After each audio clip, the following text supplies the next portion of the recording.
Meus irmãos e minhas irmãs, chegamos ao quarto domingo do Advento. E o Advento nos conduz a um tempo de espera e preparação para o mistério da encarnação. É também chamado Domingo da Expectação. Estamos às portas do Natal. É tempo de esperança, tempo de abrir o coração para o Deus que vai chegar. E as leituras de hoje nos mostram que este acontecimento é fruto da promessa de Deus, de sua palavra e da resposta humana de fé. Já em Isaías 7, 10 a 14, nós temos que quando Acais está cercado pela guerra e com muito medo, Deus lhe manda um sinal. Mas o sinal que Deus oferece não é poder militar, mas uma criança. Uma vida nova, frágil, que traz esperança. Eis que a Virgem conceberá e dará à luz um filho, que receberá o nome de Emanuel. Emanuel significa Deus conosco. Já no Salmo 23, 24, ele nos convida a abrir as portas para que o Rei da Glória entre. É uma resposta ao anúncio de Isaías. Se Deus vem, é preciso preparar o espaço para ele.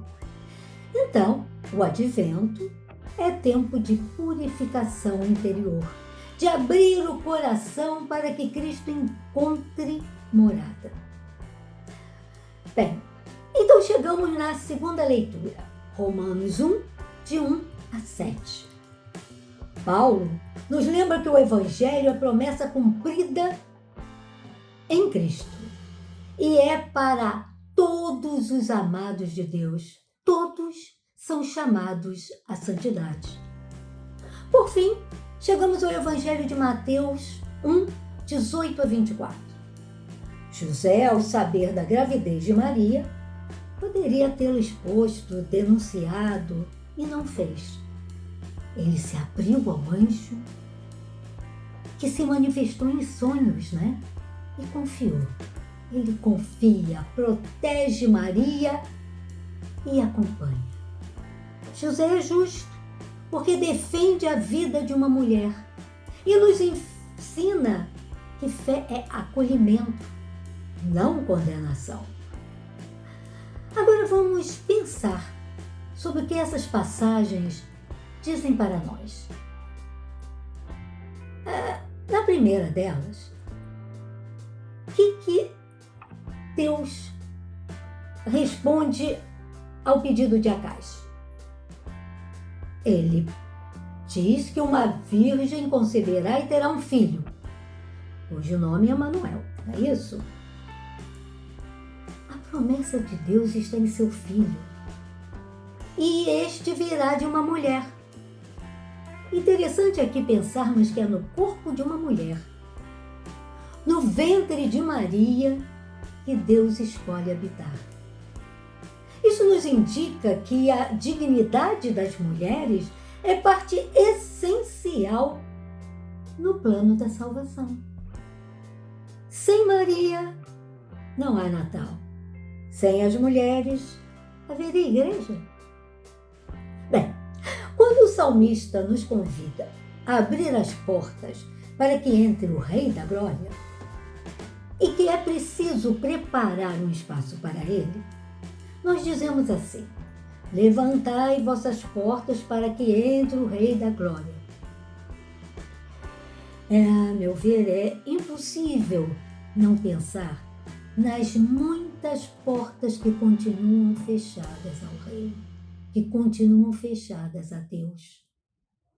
Porque quantas pessoas essas portas estão fechadas para tantas pessoas, para os pobres, os imigrantes, os indígenas, para as pessoas LGBTQIAPN+, para as mulheres. Nas últimas semanas, vimos casos dolorosos de feminicídio.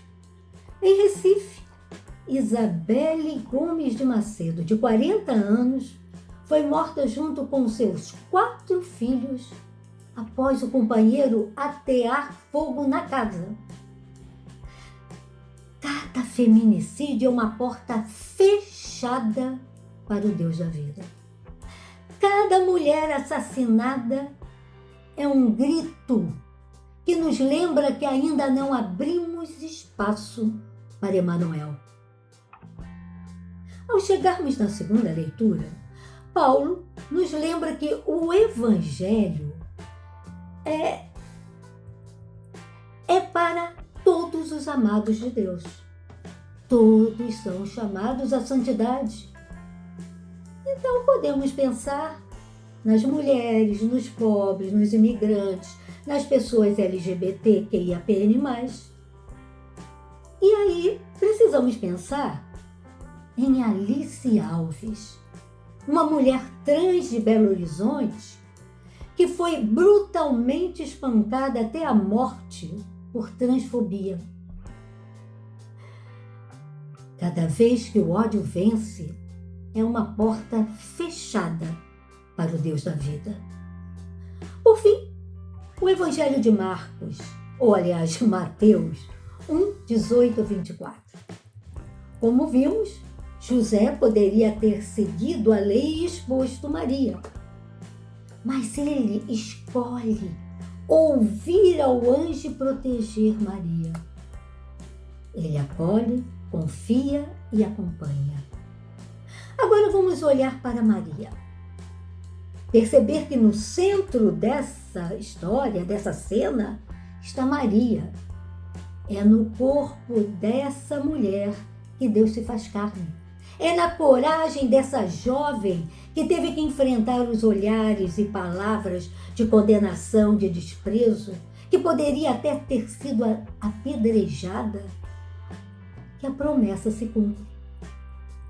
Sim, o mundo ainda fecha as portas para Jesus quando permite que mulheres sejam assassinadas, quando tolera a transfobia, quando naturaliza o racismo, quando não se importa com a miséria, com a guerra, com a destruição do nosso planeta. Cuidar da vida e da terra é acolher o Emanuel, porque Deus se fez carne, e carne é vida, é criação, é planeta. Mas também há sinais de esperança, né? Sinais de acolhimento ao Deus Emanuel. Vimos este sinal, muitas vezes, não nas notícias das grandes mídias, mas nas pequenas ações do dia, de cada dia. Quando sabemos que uma família adotou 4 irmãos para que não fossem separados em abrigos. Quando uma mãe, aos 53 anos, após criar e formar os filhos, realizou o sonho de se formar em medicina para atender e ajudar muitas outras pessoas. E também quando sabemos de iniciativas como projetos que recuperam terras e reduzem a poluição ou protegem famílias contra enchentes. E não posso deixar de falar aqui no padre Júlio Lancelotti, que leva não só o pão, mas o amor incondicional de Deus aos moradores de rua. E também a milhares de pessoas nas redes sociais através de suas homilias nas missas de domingo. São sinais de que Deus continua agindo através de mãos, de vozes humanas. São gestos que nos mostram que o amor é mais forte que a morte e que Deus continua escrevendo histórias de vida nova. Isso me leva a pensar, e nós? O que cada um de nós tem feito para se abrir de modo que Jesus possa nascer em nosso coração? No livro de José Antônio Pacola, sobre Lucas, ele repete as palavras do poeta Ângelo Silesos. Ainda que Cristo nasça 1000 vezes em Belém, enquanto não nascer em teu coração, estarás perdido para o além. Terás nascido em vão. Então, o meu desejo é que neste Natal, Emanuel encontre as portas abertas, encontre os corações que acolhem, mãos que defendem, vozes que denunciam e gestos que semeiam esperança. Vem, Senhor Jesus, vem nascer em nós, vem ser Emanuel, Deus conosco. Obrigada.